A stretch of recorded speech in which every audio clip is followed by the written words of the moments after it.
Hi, my name is Tim. I'm a fly angler based here in London, the United Kingdom, and I'm here to talk about something that's fairly close to my heart, which is fly fishing here in London. London is the capital city of the United Kingdom with about 16% of the population of the UK as a whole. We have 8 to 9 million inhabitants, and that also makes us 13% of the population of England. So I've listened to a few podcasts in the past where anglers from outside of the city who've come and relocated for work or education have bemoaned the lack of fly fishing opportunities here outside of the handful at best of places where you can do your more traditional fly fishing, so for your trout, etc. And yeah, that's totally contrasted my experiences sort of investigating what the city has to offer over the past 5 years. So I want to give a sort of a brief summary of my experiences and also give tips. And it's important to note for our UK viewers that the intended audience is much broader than the UK, so I'm going to be going over some things that you as British fly fishers will be familiar with, you know, things like licensing, etc, etc. So yeah, let's dive into it. So firstly, let's talk about species. I'm pretty sure London has probably the highest species diversity of any region in the UK. We have a bit of everything, although that doesn't mean because we have certain species here, they're viable on a fly rod. So generally for legal purposes, and there is a kind of a legal component, so to speak, we classify our fish into 3 groupings here. We have coarse fish, game and saltwater. So coarse as in rough, anything that isn't in the salmon family, with one exception which isn't relevant to this conversation because we don't have grayling in London, but yeah, let's just talk about coarse fish. So that's anything in the carp family. So in this country, that's carp, tench, roach, bream, rudd, barbel. It's not a complete list, but that gives you sort of a rough idea. We also have, in London anyway, 3 main predators that fit within that category, which are zander, very similar to the walleye in the US, North America. So we have perch and pike. Into that list there are also eels as well. So let's just talk about game. So here in London, we do have a salmon run, but it gets back to what I was talking about before, not really viable on a fly rod, just simply because very low numbers. We do get sea trout as well, same case for the salmon, not very practical.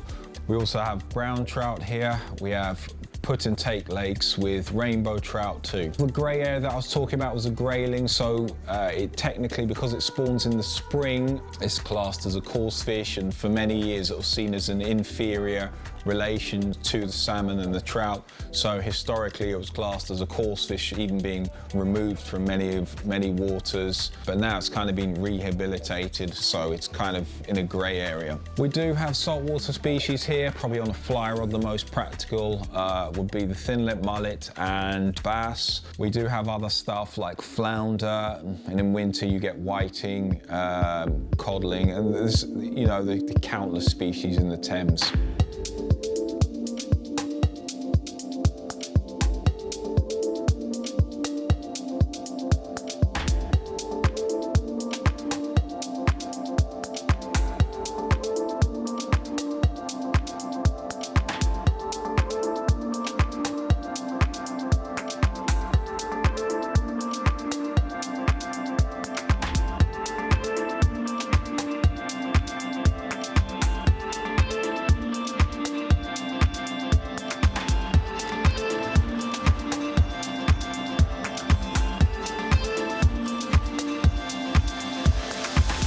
So let's just talk about the kind of waters that we have here. We have loads of different water types in London. We'll start with moving bodies of water, so i.e. streams, brooks, etc. Typically, when you're in the outskirts of the city, you'll encounter quite a few very small streams. They can range from like, you know, some sort of borderline inner city things that get a lot of sewage effluent into them, culverted. They can be suburban affairs, you know, going through the backs of people's gardens, etc. Things you can just jump across. We have 3 chalk streams within the city's boundaries. Chalk streams are rare habitat, but once you get into the proper inner city wealthy city of London, generally speaking, the rivers end up being culverted underground for flood defense. We also have the mighty Thames as well, so half, I would say about a quarter of that have a freshwater community. About 2/3, I would say, saltwater, because it's a tidal river as well. If we just talk about the kind of species, so I would say chub and dace will be what dominates in most of the brooks, etc. And we have the River Wandle as well, that has barbel. It also has a population of wild brown trout. It's the only river in London that has wild brown trout. You will also encounter occasional surprises like large carp, things that have been, or even koi, stuff that have been put in from people's back gardens, ponds that are being filled in, etc. We also have canals, so the Regent's Canal, the Limehouse Cut and the Grand Union. My personal experiences, I've found them quite patchy, quite hard in winter, but well worth a go if you live locally. General coarse fish there, so roach, perch, pike and carp, and some shoals of bream. It's not an exclusive list. Also to that we'll add the river lead navigation, which also is more like a canal. So if we talk about still waters, we have massive windswept reservoirs all the way down to sort of tiny little ponds in public parks. Very variable, in terms of what you can find there, but you'll tend to find carp, roach as well, gudgeon, tench, a real variable mix. And we have a couple, well, when I say a couple, we've got a couple of fisheries that do stock trout in them. Walthamstow Reservoirs being one, and another place called Syon Park. So they're typically put and take fisheries. The other water type that we have here are docks. Typically you'll find them in the eastern parts of the city. They're a real mixed bunch. They will have saltwater species living next to freshwater fish. So some of them have zander, swimming next to mullet and bass, and they'll have perch as well, and bream, roach, etc.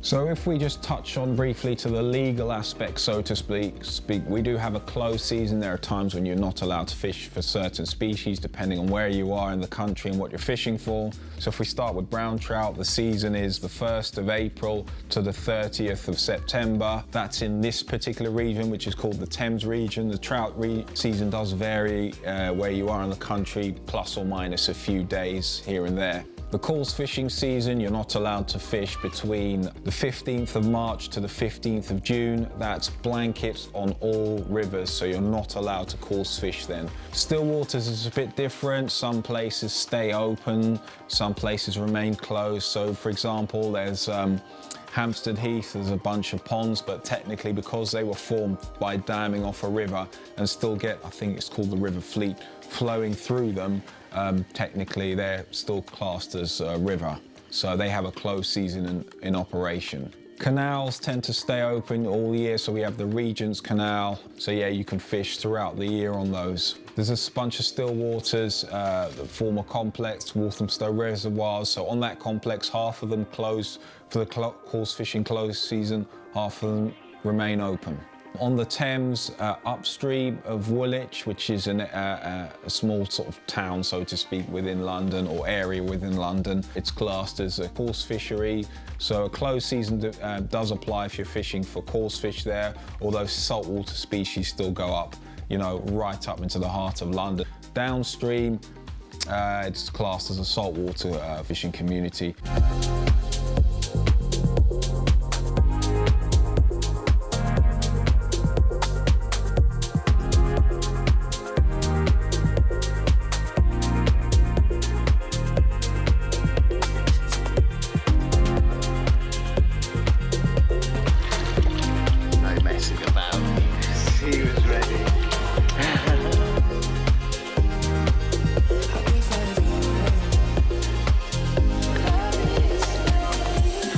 So let's just talk about licensing and permits. So if you're fishing for coarse fish or brown trout here in London, you need to have a license. It costs, I think, £30.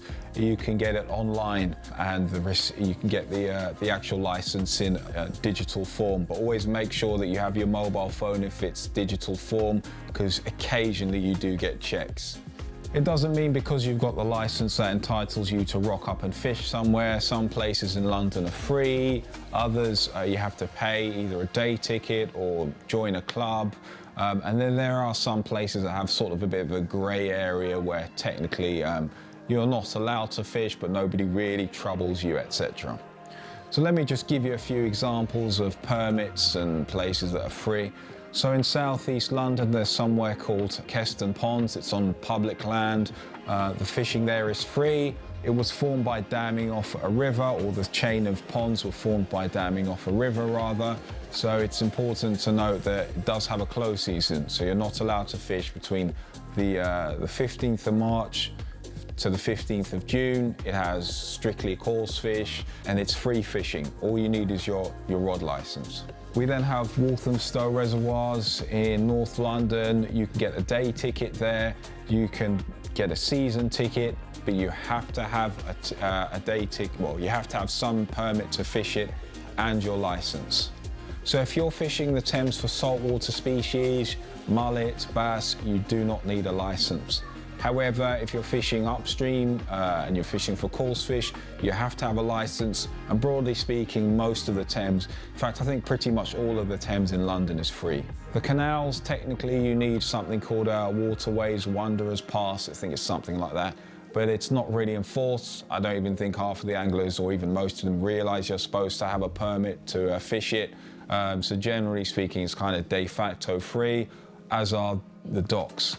There will be some restrictions as far as the docks where you can and can't fish, and also, use sense if you're going to fish places like that, especially if you're fly fishing with a back cast. So let's just take the River Wandle, has both coarse fish and wild trout. So the trout season is the 1st of April up to the back end of September, and you also have the coarse fish season there. So as long as you're observing the season, got your license, it's free fishing. Some of the best fishing that you'll find is technically no fishing areas. Generally speaking, they won't be signposted if you fish. Most of the locals won't really bother you. Occasionally you might get some Karen, but yeah, typically I have found that some of the suburban streams are very much like that. Nothing to say you can't fish, maybe deep in the bylaws somewhere, but as long as you're being respectful and your fly fishing is not accompanied by antisocial behavior, then generally speaking, people will look the other way, really.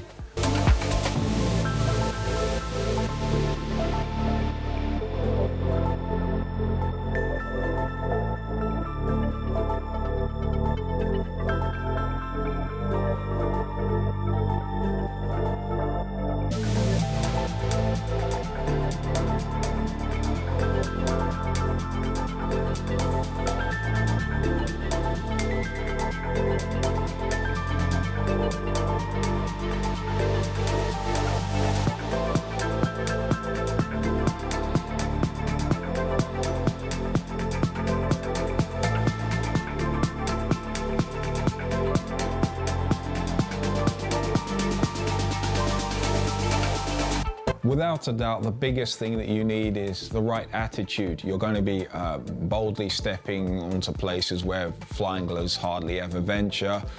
So you really need to have the attitude for it. You need to be prepared to have some blanks. You need to do your research, go onto Instagram, follow people from, not just fly fishing disciplines, but, predator anglers here in London. And that'll give you, an idea of where to go.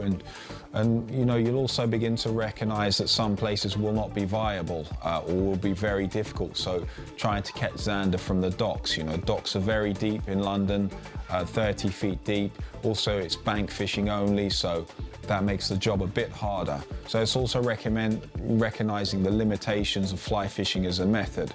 So for example, if you want to catch carp on the fly here in London, they're pretty ubiquitous, but then you need to find somewhere where you can get a reasonable back cast and it has clear water and where you can get fairly close to the fish and spot them year round, well, not year round, but be able to spot them whenever you go. So for example, if you wanted to go for carp, then you'd research what places have carp. You'd need to see if the water's clear enough to present a fly. Also, are the fish reliably close enough for you to get to them versus being 50 meters out most of the days that you turn up, or in water so colored that you can never really spot them. Also, thinking outside of the box with methods sometimes is handy, especially for coarse fish. I'm less keen on pushing the boat and creating hybrid techniques for trout, but yeah, when it comes to coarse fish, you may have to find yourself putting on shot or tweaking your methods or coming up with some slightly interesting hybrid methods to help get your flies out where you need. Perhaps there's no back casting space, etc. So obviously we have London itself proper, but then we have loads of little satellite towns that, easily accessible by train or sometimes even by bus. There are plenty of lovely rivers like the River Darenth, which is just outside of southeast London. Even by, if you get on a train from Waterloo, you can be on some lovely sections of chalk streams. So being in this city, even if you don't own a car, can give you access to all kinds of fantastic fishing, even for free. And in that context, the internet is your Bible. Get Googling without a doubt. So in summary, we have a wealth of fly fishing to go out here, a lifetime supply of interesting stuff to happen, as long as you're open-minded and you're motivated and you're willing to get out there and get your boots dirty, as it will. So yeah, tight lines to anyone who wants to get into this stuff. It's absolutely fantastic. You never know what you might find. There are all kinds of surprises to be had. So yeah, get your rod out, get your license, have a little Google, and yeah, might see you on the bank.